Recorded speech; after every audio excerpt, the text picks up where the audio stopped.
Hello everyone, welcome to formula फटाफट series. मैं हूं Aastha from Learno Hub, the free learning platform, जहां पर आप पढ़ सकते हैं फिजिक्स, केमिस्ट्री, मैथ्स, बायोलॉजी और वो भी एकदम फ्री एट learnohub.com।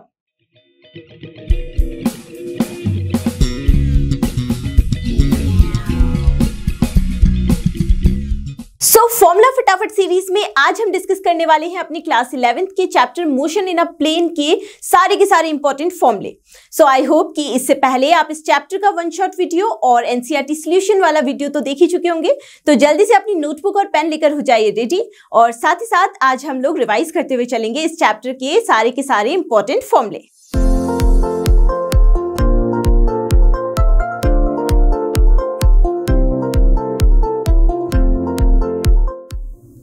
सबसे पहले जो हम फॉर्मूले डिस्कस करने वाले हैं वो है किसी वेक्टर के लिए अगर हमको मैग्नीट्यूड या फिर डायरेक्शन बताना है किसी भी क्वेश्चन में। कई सारे क्वेश्चन ऐसे आप एनसीईआरटी जब सॉल्यूशन कर रहे होंगे तभी भी आपने देखे होंगे, तो उस टाइम पे भी हमको काफी सारे वेक्टर्स के लिए मैग्नीट्यूड बताना होता है, डायरेक्शन बतानी होती है, या फिर किसी क्वेश्चन में कुछ और कैलकुलेट करना होता है और वहां पर हमको जरूरत पड़ती है किसी जो वेक्टर है उसके कंपोनेंट्स को बताने की या फिर उनकी कैलकुलेशन की या फिर किसी वेक्टर की मैग्नीट्यूड और डायरेक्शन की। तो उस टाइम पर हम कौन से फॉर्मूले यूज करेंगे हम लोग ये बात देखने वाले हैं। तो देखिए, सबसे पहले अगर हम वेक्टर ए कोई वेक्टर ले रहे हैं जिसका अगर हमको मैग्नीट्यूड बताना है, और जब हम बात कर रहे हैं किसकी, एक्स वाई प्लेन की, ठीक है, यानी कि एक्स एक्सिस और वाई एक्सिस की, तो यहां पर अगर वेक्टर ए जिसके कंपोनेंट्स है ए एक्स एंड ए वाई, तो वहां पर अगर हमें उसका मैग्नीट्यूड लिखना है तो हम कैसे कैलकुलेट कर पाएंगे।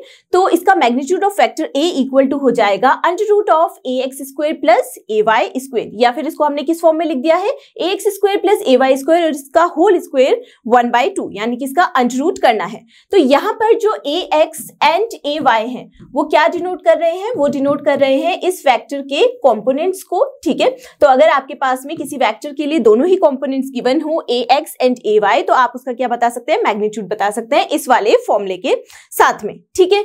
और यहां पर जो ए एक्स है वो क्या हो जाएगा, डायग्राम के अकॉर्डिंग अगर हम देखें तो ए एक्स इक्वल टू हो जाएगा ए कॉस थीटा, तो ये हो गया हमारा ए कॉस ऑफ थीटा। वैसे ही अगर हम बात करें ए वाई की, तो ए वाई इक्वल टू क्या हो जाएगा, अगर हमको इनके लिए कैलकुलेशन करनी हो, अगर हमको थीटा एंगल पता हो तो हम लोग लिख सकते हैं ए साइन थीटा, ठीक है। तो हमने ए की फॉर्मूले में इतनी ढेर सारी चीजें देख ली। अगर हमको कोई भी वैल्यू पता है, यानी कि अगर हमको ए एक्स ए वाई की वैल्यू पता है, अगर हमको magnitude of vector A calculate करना है तो हम इसके थ्रू कैलकुलेट कर सकते हैं। कहीं पर अगर हमको ए एक्स और ए वाई की वैल्यू नहीं पता है लेकिन हमको थीटा की वैल्यू पता है, इसका मैग्नीट्यूड पता है, तो हम लोग इनके कंपोनेंट्स की वैल्यूज भी क्या कर पाएंगे, कैलकुलेट कर पाएंगे। अब बात करते हैं डायरेक्शन की, यानी कि अगर हमको थीटा की वैल्यू कैलकुलेट करनी है तो tan थीटा इक्वल्स टू क्या हो जाता है, ए वाई अपॉन ए एक्स, ठीक है। जनरल सा रूल है, ट्रिग्नोमेट्री में भी आप लोग करते हैं। तो यहाँ पर थीटा इक्वल्स टू क्या हो जाएगा, ये हो जाएगा tan inverse A Y upon A x.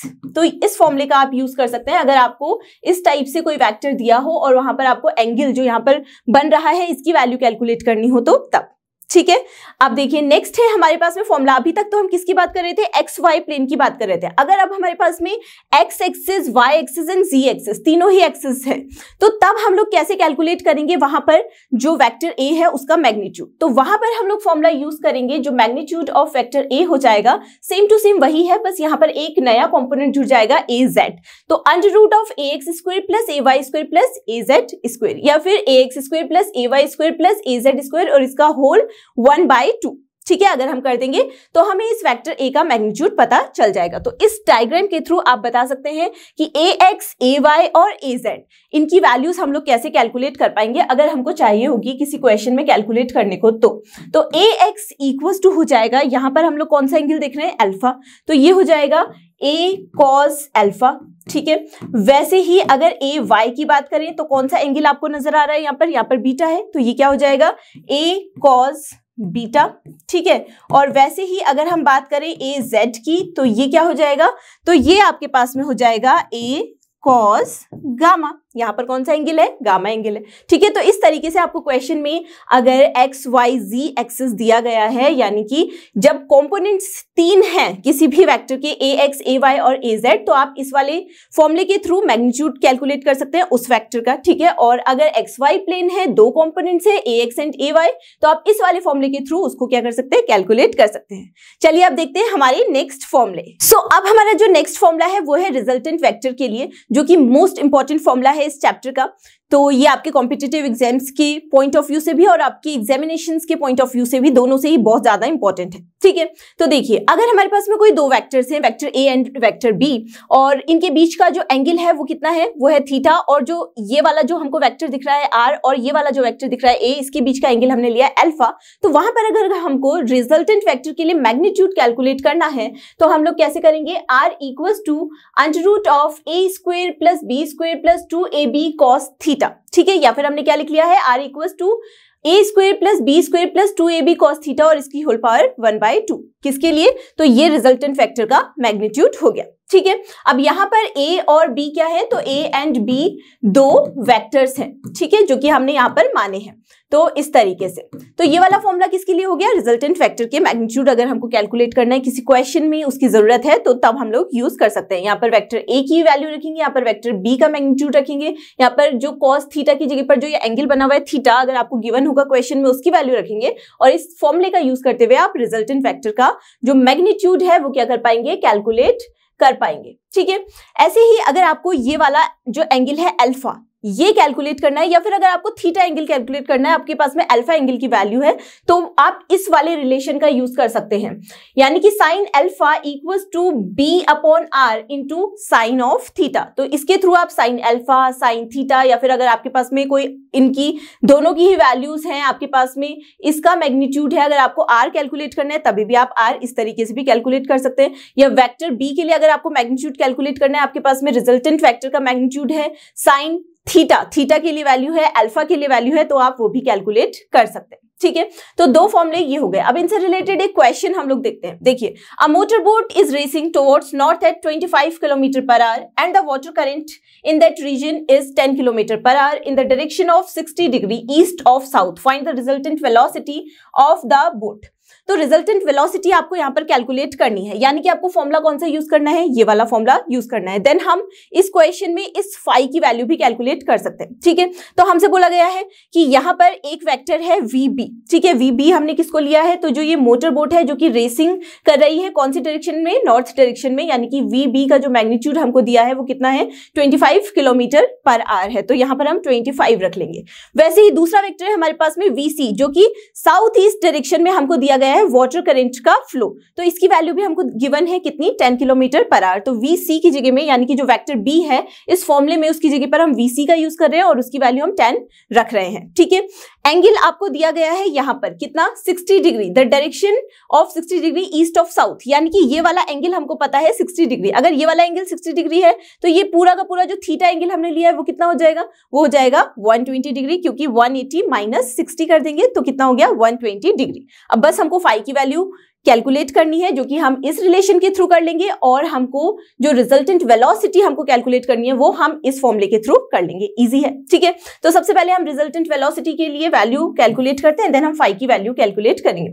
So are equals to, यहां से हमारे पास में क्या हो जाएगा, ये हो जाएगा under root of V B का स्क्वायर प्लस वी सी का square plus 2VB VC cos of 120 degree. तो इनकी वैल्यूज आपने रखनी है फटाफट से और इसका आंसर कैलकुलेट करना है। तो ये इक्वल टू हो जाएगा, VB की वैल्यू कितनी है, ये हो गया 25 का स्क्वायर प्लस VC की वैल्यू कितनी है, ये हो गया 10 का square plus 2 into 25 into 10 into cos of 120 degree. जब आप इसको सॉल्व करेंगे तो आपके पास में जो ये मैग्नीट्यूड ऑफ जो रिजल्टेंट वेलोसिटी आ जाएगा, यानी कि आर रिजल्टेंट वेक्टर जो कि हम कैलकुलेट कर रहे हैं, तो वो अप्रोक्सीमेटली 22 किलोमीटर पर आवर आ जाएगा। ठीक है, तो ये तो हो गया रिजल्टेंट वेलोसिटी जो इसके लिए कैलकुलेट करनी थी इस फॉर्मूले का यूज करते हुए। अब दूसरा जो हमको अल्फा की वैल्यू यहां से फाइंड आउट करनी है, यानी कि इस क्वेश्चन के अकॉर्डिंग जो हमने लिया है, इस एंगल के लिए हमने क्या लिया है, फाई लिया है। तो फाई की वैल्यू हम लोग इस फॉर्मूले के थ्रू कैलकुलेट कर सकते हैं। साइन फाई इक्वल्स टू आपके पास में हो जाएगा बी की जगह पर कौन सा वेक्टर है, VC अपॉन आर, यानी कि मैग्नीट्यूड ऑफ रिजल्टेंट वेलोसिटी, ठीक है, इनटू साइन ऑफ थीटा, यानी कि थीटा की वैल्यू तो हमको पता ही है 120 डिग्री। तो यहां से फाई इक्वल्स टू आपके पास में आ जाएगा साइन इनवर्स VC की वैल्यू हमारे पास में कितनी है, 10 है, अपॉन आर की वैल्यू 22 है हमारे पास में, ठीक है, और ये हो गया आपके पास में साइन ऑफ 120 डिग्री। तो जब आप इसको सॉल्व करेंगे तो आपके पास में ये वाला जो एंगल आ जाएगा, जो हमको यहाँ पर फाई नजर आ रहा है, है इसकी वैल्यू अप्रोक्सीमेटली 23.4 डिग्री आ जाएगी। तो इस तरीके से इस टाइप के क्वेश्चंस आपके एग्जाम्स में पूछे जा सकते हैं या फिर कॉम्पिटिटिव एग्जाम्स में पूछे जा सकते हैं, जहां पर आप इन फॉर्मूले का यूज करेंगे और उसका सोल्यूशन दे पाएंगे। तो चलिए अब देखते हैं अपने नेक्स्ट फॉर्मूले। सो हमारा नेक्स्ट फॉर्मूला है पोजीशन वेक्टर से रिलेटेड। कई सारे क्वेश्चंस में ऐसा होता है कि हमको वेलोसिटी और एक्सीलरेशन कैलकुलेट करना होता है और वहां पर हमको पोजीशन वेक्टर दिया गया होता है ना, और फर्दर कुछ और भी कैलकुलेट करना हो सकता है, लेकिन वहां पर हमको वेलोसिटी या फिर एक्सीलरेशन की जरूरत पड़ती है। तो हम लोग पोजीशन वेक्टर अगर गिवन है उसके थ्रू कैसे कैलकुलेट कर सकते हैं, ये हम लोग फॉर्मूला देखेंगे और एक एग्जाम्पल के थ्रू हम लोग ये समझेंगे। तो सबसे पहली बात, अगर हमारे पास में पोजीशन वेक्टर है और हमको वेलोसिटी कैलकुलेट करनी है तो हम लोग कैसे कर सकते हैं। हमको इस क्वेश्चन में यहाँ पर r equals to 3.0 t i cap plus 2.0 t square j cap plus 5.0 k cap दिया गया है पोजीशन वेक्टर r।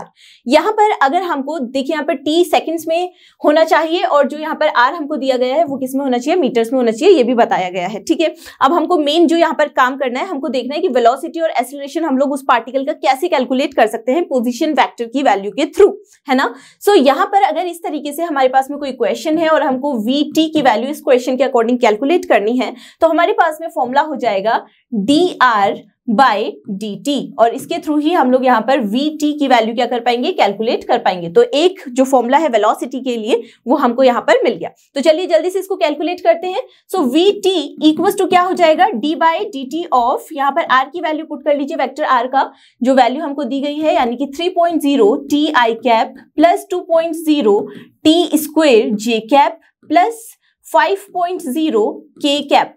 ठीक है, अब d बाई dt कर लीजिए इसका, ये तो आपको आता ही है, सिंपल सा है। सो vt इक्वल्स टू यहाँ पर कितना हो जाएगा, ये हो जाएगा 3.0 i कैप प्लस 2 2 जा 4 यानी कि 4.0 t j कैप और ये तो क्या हो गया, 0 हो गया। तो ये आ गया आपके पास में vt की वैल्यू।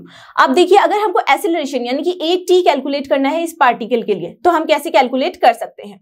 तो ये हमारा कौन सा पार्ट चल रहा है, a पार्ट चल रहा है, जिसमें हमने यहाँ पर vt की वैल्यू कैलकुलेट की और यहाँ पर हम लोग at की वैल्यू कैलकुलेट करेंगे। सो at इक्वल्स टू आप लोग कैलकुलेट कर सकते हैं dv बाय dt के थ्रू या फिर d square r by dt square के थ्रू। तो ये आपके लिए फॉर्मूला हो गया एक्सीलरेशन के लिए, अगर पोजीशन वेक्टर आपको पता हो या फिर आपको जो ये वेलोसिटी का वेक्टर है वो पता हो तो।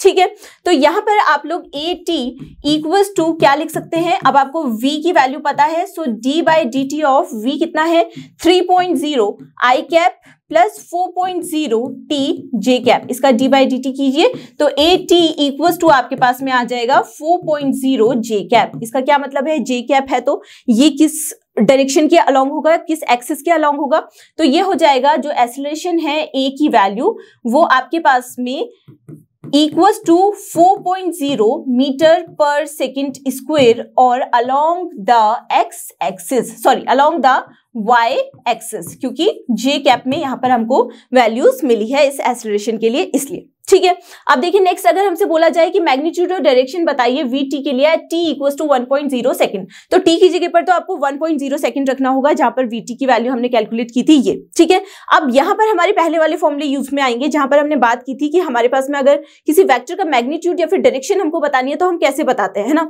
तो हमने वहां पर वेक्टर a की बात की थी। यहाँ पर हमारे पास में v की बात चल रही है यानी कि वेलोसिटी की बात चल रही है, तो उसके कॉम्पोनेंट्स का हम लोग क्या करेंगे, सम करेंगे, है ना, उसके स्क्वायर्स का सम करेंगे सॉरी, और उसका क्या कर देंगे, अंडररूट कर देंगे। यानी कि हमारे पास में अगर मैग्नीट्यूड हमको बताना है वेक्टर v के लिए तो हम लोग क्या बता सकते हैं, हम लोग बता सकते हैं under root of vx square plus vy square और इसका 1/2 कर देंगे या फिर अंडररूट हम ऑलरेडी लगा चुके हैं। ठीक है, सो vx स्क्वायर यानी कि यहाँ पर जो vx वाला कंपोनेंट है वो कौन सा है, ये है 3, तो यहाँ पर कर लीजिए 3 का स्क्वायर प्लस दूसरा कंपोनेंट vy वाला कौन सा कंपोनेंट है, 4 है। ठीक है, अब t की जगह पर हमने 1 ही पुट कर दिया है तो 4 का क्या हो जाएगा, स्क्वायर हो जाएगा। तो ये आपके पास में क्या आ गया, अंडररूट ऑफ 3 3 जा 9 प्लस 4 4 जा 16 यानी कि अंडररूट 25 आ गया। तो जो वेक्टर v है उसका मैग्नीट्यूड यहाँ पर कितना आ जाएगा, ये आ जाएगा 5 मीटर पर सेकेंड।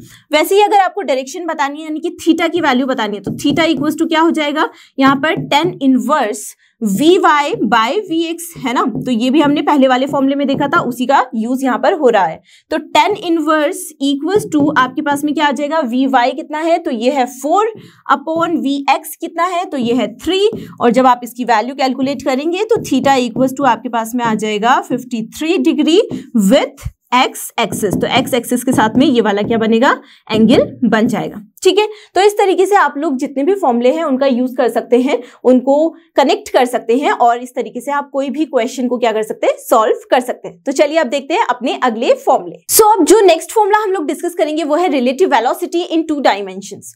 तो देखिए, अगर हमारे पास में कोई दो ऑब्जेक्ट्स हैं, object A and object B, दोनों की वेलोसिटीज क्या क्या है, VA एंड VB रिस्पेक्टिवली। ठीक है, तो अगर हमको बताना है कि जो ऑब्जेक्ट ए है उसकी जो वेलोसिटी है with respect to object B, तो VAB, तो ये हम लोग कैलकुलेट कर सकते हैं इस फॉर्मूले के through, VAB equals to VA minus VB। And similarly अगर हमको, और कॉमन फ्रेम ऑफ रेफरेंस होना चाहिए, यानी कि अगर हम ग्राउंड की बात कर रहे हैं, मान लिया दोनों के लिए ही, दोनों ही ऑब्जेक्ट्स के लिए, तब हम लोग इस टाइप के फॉर्मूले का यूज कर सकते हैं। ठीक है, नेक्स्ट अगर हमको ऑब्जेक्ट बी की वेलोसिटी बतानी है with respect to object A, तो हम लोग VBA equals to VB minus VA लिख सकते हैं। ठीक है, वैसे ही अगर जो VAB और VBA हैं, दोनों का जो मैग्नीट्यूड है वो इक्वल टू हो जाएगा, यानी कि magnitude of VAB equals to magnitude of VBA, या फिर नॉर्मली हम इसको ऐसे भी लिख सकते हैं, VAB इक्वल्स टू हो जाना चाहिए माइनस VBA। ठीक है, तो हमारे पास में ये कुछ फॉर्मूले हो गए। यहाँ पर VA VB क्या है ये तो हमको पता ही है, VA ऑब्जेक्ट A की वेलोसिटी है, VB ऑब्जेक्ट B की वेलोसिटी है, VAB जो ऑब्जेक्ट A है उसकी वेलोसिटी है रिलेटिवली किसके, ऑब्जेक्ट B के, और जो VBA है वो किसकी वेलोसिटी है, वो है ऑब्जेक्ट B की वेलोसिटी विद रिस्पेक्ट टू, या फिर रिलेटिवली किसके, ऑब्जेक्ट A के। ठीक है, अब यहाँ पर एक क्वेश्चन है, इससे हम लोग समझेंगे कि किस टाइप के क्वेश्चंस आ सकते हैं और उनको आप किस तरीके से सॉल्व कर सकते हैं। तो रेन है, यानी कि बारिश है जो वर्टिकली फॉल हो रही है with the speed of 35 metre per second. तो ये हमने इस तरीके से इसका डायग्राम लिया है। अगर हम east west north south direction इस तरीके से मानते हैं, ठीक है, तो ये रेन फॉल हो रही है जिसको हम वेक्टर VR के थ्रू दिखा रहे हैं। अब एक वुमेन है जो कि अपनी बाइसिकल चलाते हुए जा रही है, और उसकी बाइसिकल की जो स्पीड है वो 12 मीटर पर सेकेंड है इन ईस्ट टू वेस्ट डायरेक्शन, यानी कि वो ईस्ट से वेस्ट डायरेक्शन की तरफ जा रही है, और जो उसकी बाइसिकल की स्पीड है उसको हमने VB यानी कि वेक्टर VB के थ्रू शो किया है इस तरीके से। ठीक है, अब आपसे पूछा गया है कि डायरेक्शन बताइए कि उसको किस डायरेक्शन में अम्ब्रेला को क्या करना चाहिए, होल्ड करना चाहिए, ताकि वो बारिश से बच सके। ठीक है, तो इस क्वेश्चन को हम लोग इस तरीके से सॉल्व कर रहे हैं। अगर ये VB हमने इस डायरेक्शन में है, तो हम अगर उस डायरेक्शन में लेंगे तो हम माइनस VB यहाँ पर ले लेते हैं। ठीक है, तो यहाँ पर अगर हमसे पूछा जाए कि जो रेन की स्पीड है उस वुमेन के लिए, जो वो वुमेन एक्सपीरियंस कर रही है विथ रिस्पेक्ट टू जो उसकी बाइसिकल की स्पीड है, तो वो जो रिलेटिव वेलोसिटी हो जाएगी VRB, वो हम लोग क्या लिख सकते हैं, तो हम लोग लिख सकते हैं VRB इक्वल्स टू, इस वाले फॉर्मूले का हम लोग यूज कर लेंगे, क्या हो जाएगा, VR यानी कि जो रेन की वेलोसिटी है माइनस जो किसकी वेलोसिटी या फिर किसकी स्पीड है, उस बाइसिकल की स्पीड है VB। तो ये तो हमारा फॉर्मूला यूज हो गया इसके लिए। तो यहाँ पर जो ये VRB है वो हमको दिख रहा है, इसके साथ में वर्टिकल के साथ में कितना एंगल बना रहा है, थीटा एंगल बना रहा है, और इसी थीटा एंगल के थ्रू हम लोग इसकी डायरेक्शन पता कर सकते हैं। सो थीटा इक्वल्स टू यहाँ पर क्या हो जाएगा, ये हो जाएगा आपके पास में tan inverse VB upon VR। ठीक है, और वैल्यूज पुट कर लीजिए। VB की वैल्यू हमारे पास में कितनी है, उसकी बाइसिकल की स्पीड 12 मीटर पर सेकेंड है, तो ये हो गया tan इनवर्स 12 अपॉन VR की वैल्यू हमारे पास में कितनी है, तो यहाँ पर रेन की स्पीड हमको दी गई है 35 मीटर पर सेकेंड, तो यहाँ पर 35 आप लोग पुट कर लीजिए। तो यहाँ पर जो थीटा की वैल्यू आ जाएगी वो आपके पास में आ जाएगी 19 डिग्री। इसका ये मतलब है कि उस जो वुमेन है उसको वेस्ट डायरेक्शन में विद द वर्टिकल कितने एंगल पर, 19 डिग्री के एंगल पर अपने अम्ब्रेला को क्या करना चाहिए, होल्ड करना चाहिए, ताकि वो बारिश से क्या हो सके, बच सके। तो इस टाइप के क्वेश्चंस आ सकते हैं जिनको आप इजीली सॉल्व कर पाएंगे इन फॉर्मूले की हेल्प से। तो चलिए अब देखते हैं अपने नेक्स्ट फॉर्मूले। अब जो नेक्स्ट कुछ फॉर्मूले हम लोग डिस्कस करने वाले हैं वो है इस चैप्टर की बहुत ही इंपॉर्टेंट टॉपिक से रिलेटेड, जो कि है प्रोजेक्टाइल मोशन। तो सबसे पहले हम बात करेंगे इक्वेशन ऑफ ट्रेजेक्टरी की। अगर हमको किसी पार्टिकल के लिए जिसको किसी स्पीड के साथ में थ्रो किया जा रहा है या फेंका जा रहा है और वो प्रोजेक्टाइल मोशन कर रहा है, तो हम वहां पर उसकी इक्वेशन ऑफ ट्रेजेक्टरी लिख सकते हैं या फिर उसका पाथ बता सकते हैं, ठीक है, जो कि हम y equals to x tan theta, जहां पर x क्या है, तो x है उसकी जो इनिशियल पोजीशन है जहां से उसको फेंका जा रहा है वो, ठीक है, थीटा है उसका angle of projection, minus g क्या है, तो एक्सेलरेशन ड्यू टू ग्रेविटी जिसकी वैल्यू क्या होती है 9.8 मीटर पर second square, x square upon 2u square, यानी कि जिस स्पीड से उसको थ्रो किया गया है तो u उसको डिनोट कर रहा है एंड cos स्क्वायर थीटा। तो पूरा जो इक्वेशन ऑफ ट्रेजेक्टरी बन गई वो क्या बन गई, y equals to x tan theta minus gx square upon 2u square cos square theta, ठीक है। वैसे ही सेकंड है टाइम ऑफ फ्लाइट, यानी कि tf equals to 2u sin theta upon g। तो यहां पर tf क्या है, टाइम ऑफ फ्लाइट है, u क्या है, जिस स्पीड से उस पार्टिकल को या उस ऑब्जेक्ट को थ्रो किया गया है, थीटा एंगल ऑफ प्रोजेक्शन है, और g क्या है, एक्सेलरेशन ड्यू टू ग्रेविटी यानी कि 9.8 मीटर पर सेकंड स्क्वायर, ये तो आपको पता ही है ना। नेक्स्ट है टाइम ऑफ मैक्सिमम हाइट, जिसको हम tm के थ्रू डिनोट कर रहे हैं, और ये इक्वल टू किसके है, तो ये है u sin theta upon g के। तो यहां पर भी सेम टू सेम ही है, u क्या है, स्पीड है जिससे उसको थ्रो किया गया है, थीटा है एंगल ऑफ प्रोजेक्शन, और g क्या है, एक्सेलरेशन ड्यू टू ग्रेविटी, जो कि आपको पता है फिर से, तो 9.8 मीटर पर सेकंड स्क्वायर। तो यहां पर जो टाइम ऑफ फ्लाइट है जिसको हमने tf से डिनोट किया है, और टाइम ऑफ मैक्सिमम हाइट है जिसको हमने tm के थ्रू डिनोट किया है, उन दोनों के बीच में भी रिलेशन होता है। अगर किसी क्वेश्चन में आपके पास में टाइम ऑफ फ्लाइट है और आपसे टाइम ऑफ मैक्सिमम हाइट पूछा जाए, प्रोजेक्टाइल मोशन की अगर बात हो रही हो, तो आप इस रिलेशन का यूज कर सकते हैं tf इक्वल्स टू 2tm का। अगर tm की वैल्यू आपके पास में है तो आप टाइम ऑफ फ्लाइट बता सकते हैं, अगर tf की वैल्यू आपके पास में है तो आप टाइम ऑफ मैक्सिमम हाइट बता सकते हैं, ठीक है। तो यहां पर हम लोग पहले तो जो जो टर्म्स हमारे पास में थे तो उनको हम लोग डिनोट कर लेते हैं कि वो क्या क्या है। तो x तो क्या हो गई, उस पार्टिकल की या फिर उस ऑब्जेक्ट के लिए इनिशियल पोजीशन हो गई, ठीक है, और साथ ही साथ थीटा क्या हो गया, तो थीटा यहां पर हमारे पास में हो गया है एंगल ऑफ प्रोजेक्शन, ये आपको पता ही है, ठीक है, और साथ ही साथ g की वैल्यू क्या होती है, तो बार बार हम यही तो करते रहते हैं, हमको मालूम ही है g होता है एक्सीलरेशन ड्यू टू ग्रेविटी, जिसकी वैल्यू क्या होती है, तो इसकी वैल्यू होती है 9.8 मीटर पर सेकंड स्क्वायर। तो यहाँ पर आप लोग इसको भी नोट कर सकते हैं। और नेक्स्ट और कुछ इसमें बचा है क्या, तो u क्या होता है, वो स्पीड होती है जिस स्पीड के साथ में उस ऑब्जेक्ट को या फिर उस पार्टिकल को फेंका जा रहा है या फिर थ्रो किया जा रहा है, जो कि फिर प्रोजेक्टाइल मोशन में आ जाता है, ठीक है। तो चलिए देखते हैं इसी टॉपिक से रिलेटेड कुछ और इंपॉर्टेंट फॉर्मूले। सो हमारा नेक्स्ट जो इंपॉर्टेंट फॉर्मूला है जिस रिलेटेड क्वेश्चंस आते ही आते हैं, तो horizontal range of a projectile. तो हमसे बहुत सारे क्वेश्चंस में, अगर आपने एनसीईआरटी जो एक्सरसाइज है वो भी की होगी,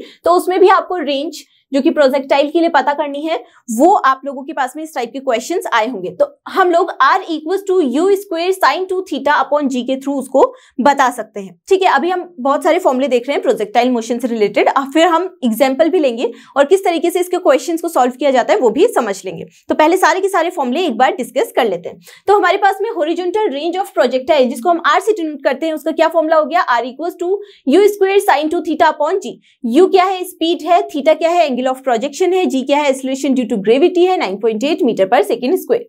सेकंड फॉर्मूला है, या फिर हम लोग इसी फॉर्मूले के थ्रू इसका जो हम लोग बता सकते हैं कि आर मैक्सिमम, यानी कि जो मैक्सिमम रेंज होगी किसी भी प्रोजेक्टाइल के लिए वो कितनी होनी चाहिए। तो यहाँ पर अगर थीटा की जगह पर हम 45 रख लेते हैं, तो ये क्या हो जाता है, साइन 2 थीटा, यानी कि साइन 2 इंटू 45 डिग्री, यानी कि साइन 90 डिग्री, जो कि क्या वैल्यू होती है, जिसकी 1 होती है, ठीक है, इजी सा ही है। तो ये आपके पास में जो आर मैक्सिमम आ जाएगी, यानी कि मैक्सिमम रेंज हो जाएगी, वो आप किसके थ्रू कैलकुलेट कर पाएंगे, यू स्क्वायर अपॉन जी के थ्रू। यू क्या है, स्पीड जिसके थ्रू उसको फेंका जा रहा है, जी क्या है, तो जी है एक्सेलरेशन ड्यू टू ग्रेविटी, यानी कि 9.8 मीटर पर सेकंड स्क्वायर। नेक्स्ट है, अगर जो एंगल है प्रोजेक्टाइल का वो हम लोग चेंज कर देते हैं थीटा से 90 माइनस थीटा, तब रेंज क्या हो जानी चाहिए। तो तब रेंज अगर हम आर डैश के थ्रू डिनोट करें, तो हम लोग यहाँ पर क्या पुट कर देंगे, थीटा की जगह पर 90 माइनस थीटा हमने पुट कर दिया, तो ये फिर भी क्या आ गया, साइन थीटा ही आ गया हमारे पास में। तो ये सेम टू सेम वैसा ही आ गया जैसे कि हम लोग horizontal range of a particle के लिए, सॉरी प्रोजेक्टाइल के लिए हमने यहाँ पर रेंज देखी थी, तो वो सेम टू सेम आ गई है, यानी कि U square sine 2 theta upon G. यानी कि यहां से हम लोग ये भी लिख सकते हैं R equals to R dash. तो अगर हमने एंगल थीटा से 90 माइनस थीटा भी चेंज किया तभी भी जो रेंज होगी उस प्रोजेक्टाइल की वो क्या होगी, सेम टू सेम ही होगी। चलिए देखते हैं कुछ और फॉर्मूले इसी टॉपिक से रिलेटेड। सो अब हमारा जो नेक्स्ट फॉर्मूला है वो है maximum height of a projectile, जिससे भी रिलेटेड क्वेश्चंस आते ही आते हैं, आपने एक्सरसाइज में भी किए होंगे एनसीईआरटी सॉल्यूशंस में, ठीक है। सो h इक्वल्स टू यहाँ पर हो जाएगा u square sine square theta upon 2g, जहां पर u क्या है, उसकी स्पीड है, जिस स्पीड से उसको थ्रो किया गया है। हमारे पास में थीटा क्या है, एंगल ऑफ प्रोजेक्शन है, g क्या है, तो एक्सेलरेशन ड्यू टू ग्रेविटी है, यानी कि 9.8 मीटर पर सेकेंड स्क्वायर। तो आप इस तरीके से मैक्सिमम हाइट बता सकते हैं किसी प्रोजेक्टाइल के लिए, अगर आपके पास में ये सारी वैल्यूज हैं तो, ठीक है। अब अगर रेंज मैक्सिमम हो जाए, यानी कि थीटा की वैल्यू कितनी हो जाए, 45 डिग्री हो जाए, तो इस फॉर्मूले में हम 45 डिग्री पुट कर देंगे और तब हमारे पास में जो फॉर्मूला बन के आ जाएगा वो क्या हो जाएगा, h equals to U square sine square 45 degree upon 2g।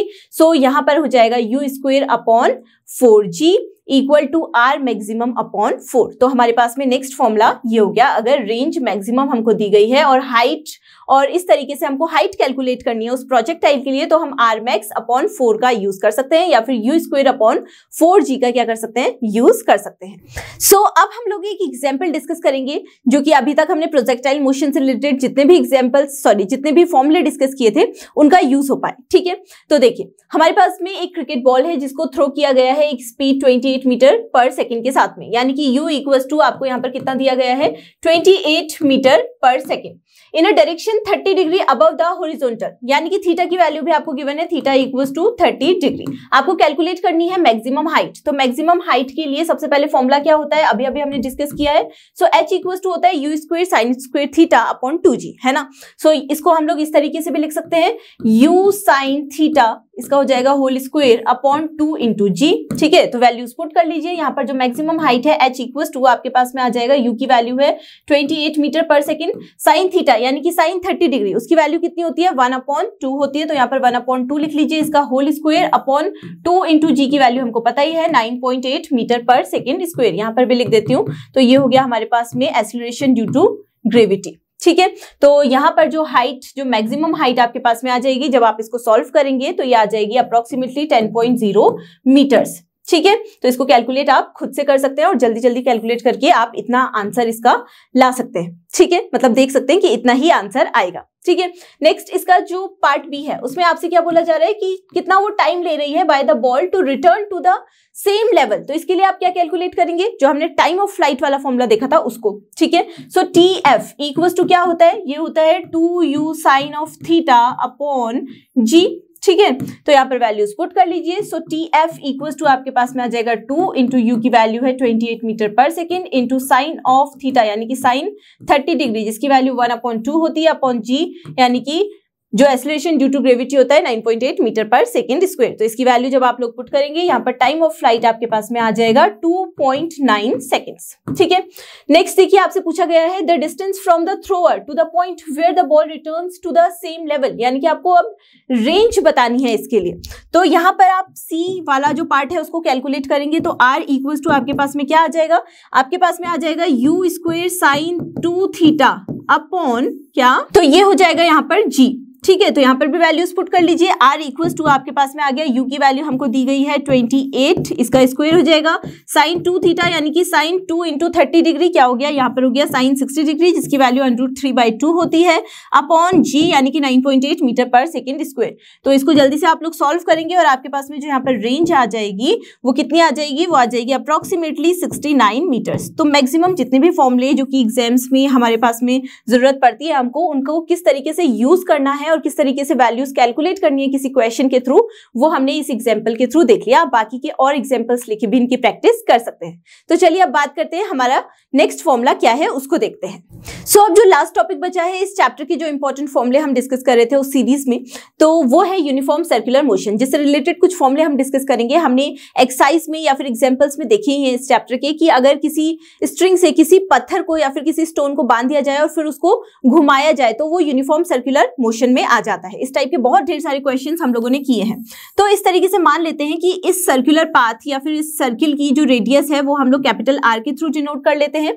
इसकी कुछ ना कुछ वेलोसिटी होगी जो कि हम लोग वी के थ्रू डिनोट कर लेते हैं। अब जो सेंटर की तरफ एक्सेलरेशन होगा वो हम लोग क्या बोलते हैं, उसको सेंट्रीपिटल एक्सेलरेशन बोलते हैं, ठीक है। तो उसको हम लोग डिनोट कर रहे हैं किसके थ्रू, हम लोग डिनोट कर लेते हैं उसको ए सी के थ्रू। तो ये हो गया हमारे पास में ए सी, ठीक है। और जो टेंजेंशियल एक्सेलरेशन होगा वो हम लोग मान लेते हैं ए टी के थ्रू उसको डिनोट कर रहे हैं। अब यहां पर से हम लोग जो रिजल्टेंट एक्सेलरेशन है वो भी क्या कर सकते हैं, कैलकुलेट कर सकते हैं कुछ इस तरीके से, ठीक है। तो देखिए, और ये वाला एंगल जो हम लोग मान लेते हैं वो मान लेते हैं अल्फा।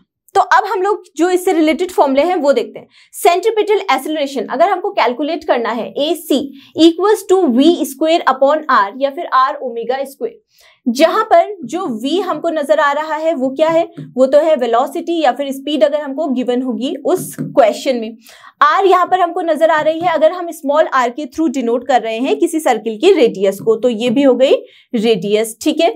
ओमेगा यहां पर क्या हो जाएगी, तो ओमेगा हो जाएगी एंगुलर फ्रीक्वेंसी। तो अगर हमारे पास में किसी क्वेश्चन में हमको किसी भी ऑब्जेक्ट के लिए वेलोसिटी पता है, उस सर्कुलर पाथ की रेडियस पता है, तो हम ये वाला फॉर्मूला यूज करेंगे सेंट्रीपिटल एक्सेलरेशन कैलकुलेट करने के लिए, यानी कि A C equals to V square upon R. या फिर अगर हमको एंगुलर फ्रीक्वेंसी पता है और रेडियस पता है तो हम लोग आर ओमेगा स्क्वायर के थ्रू भी क्या कर सकते हैं, सेंट्रीपिटल एक्सेलरेशन कैलकुलेट कर सकते हैं किसी ऑब्जेक्ट के लिए। या फिर अगर हमें फ्रीक्वेंसी के टर्म्स में सेंट्रीपिटल एक्सेलरेशन कैलकुलेट करना हो, फ्रीक्वेंसी अगर हमको गिवन हो, न्यू की वैल्यू हमको गिवन हो, आर यहाँ पर जो हम कैपिटल आर के थ्रू शो कर रहे हैं वो भी हम लोग रेडियस को ही डिनोट कर रहे हैं, ठीक है। तो ये हो गई रेडियस, न्यू यहाँ पर क्या हो गई, तो ये हो गई फ्रीक्वेंसी। तो अगर हमको फ्रीक्वेंसी और रेडियस गिवन हो तो हम लोग कैलकुलेट क्या कर सकते हैं, सेंट्रीपिटल एक्सेलरेशन तभी भी कैलकुलेट कर सकते हैं, ठीक है। टेंजेंशियल एक्सेलरेशन की अगर हम बात करें, अगर हमको अल्फा की वैल्यू पता हो, हमको रेडियस यानी कि आर की वैल्यू पता हो, तो हम लोग टेंजेंशियल एक्सेलरेशन जिसको हम ए टी के थ्रू डिनोट कर रहे हैं वो कैलकुलेट कर पाएंगे। अब अगर हमारे पास में सेंट्रीपिटल एक्सेलरेशन, टेंजेंशियल एक्सेलरेशन दोनों की ही वैल्यू है तो हम लोग ये जो रिजल्टेंट एक्सेलरेशन है क्या वो कैलकुलेट कर सकते हैं, हाँ वो कैलकुलेट कर सकते हैं। कैसे, तो हमने वेक्टर फॉर्म में देखा ही था कि अगर हमको किसी वेक्टर के लिए जो रिजल्टेंट या फिर मैग्नीट्यूड बताना हो किसी भी वेक्टर के लिए तो हम कैसे बताते हैं, अंडर रूट ऑफ उसके दोनों ही कंपोनेंट्स के स्क्वायर का सम। तो ये हो गया A C square plus A T square इसकी पावर 1/2, या फिर under root of A C square plus A T square, जहां पर ए सी क्या है, सेंट्रीपिटल एक्सेलरेशन है, ए टी क्या है, टेंजेंशियल एक्सेलरेशन है, ठीक है। तो इस तरीके से आप इन फॉर्मूले का यूज कर सकते हैं जब बात आती है यूनिफॉर्म सर्कुलर मोशन की या फिर इस टाइप के क्वेश्चंस की। सो आई होप कि आपने आज इस चैप्टर यानी कि मोशन इन अ प्लेन के सारे फॉर्मूले अच्छे से रिवाइज किए होंगे। अब हम मिलेंगे अपने नेक्स्ट डिस्कशन में जिसमें हम रिवाइज करेंगे कुछ और चैप्टर्स के कुछ और इंपॉर्टेंट फॉर्मूले। तब तक आप अच्छे से पढ़ाई करते रहिए, खूब सारी प्रैक्टिस करते रहिए और हमारे साथ बने रहिए, क्योंकि ये तो आप जानते ही हैं कि लर्नो फ्री है पर बेस्ट है।